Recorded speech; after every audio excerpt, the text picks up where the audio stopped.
میرا نام عبد الباسط ہے اور یہ آئی بی کا بیٹا آفتاب افریدی، اورنگزیب افریدی، اور اس کا نام ہے آئی بی میں جو ہے، تو اس کا بیٹا ہے، اور اس نے مجھے میسنجر پر میسج کیا کہ اپنا نمبر بھیج دو۔ میں نے اسے اپنا نمبر دے دیا تو اس نے مجھے کال کیا کہ یہاں آ جاؤ، تورنگزے مارکیٹ فیس 2 میں جو ہے۔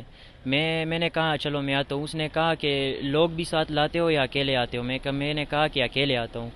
تو پھر اس کے بعد میں جب وہاں آیا تو اس نے پہلے سے ہی 8 بندے تھے وہاں، 8 بندے تھے۔ اس نے مجھے پکڑا زبردستی، پہلے وہ مارا بھی اور پھر اس کے بعد گن نکالی اور فائر بھی کیا۔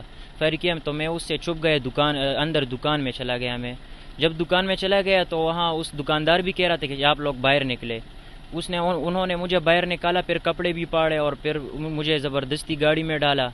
مجھے زبردستی گاڑی میں ڈال کر اس کے بعد انہوں نے اس کے بعد انہوں نے مجھے گاڑی میں بیٹھایا، اور ان میں سے کچھ بندے کہہ رہے تھے کہ ہم آپ کو اب چھوڑیں گے نہیں، اب ہم آپ کو گھر لے جا کر آپ میں اب بہت کام باقی ہو اور بھی آپ میں۔ تو اس کے بعد انہوں نے مجھے گھر لے گئے اور پھر اس کے بعد کپڑے بھی انہوں نے اپنے دیے کہ چلو یہ بدلو اب۔ اچھا، یہ بات ہے کہ آپ کون سے تانے گئے اور